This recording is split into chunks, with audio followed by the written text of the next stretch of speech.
সেই রাব্বানা এই দুনিয়ায় পাঠাইয়া কেন থাকতে দিবানা।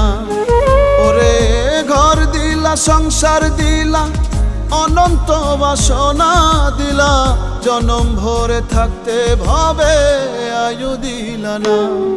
সেই রাব্বানা এই দুনিয়ায় পাঠাইয়া কেন থাকতে দিবানা। সেই রাব্বানা এই দুনিয়ায় পাঠাইয়া কেন থাকতে দিবানা।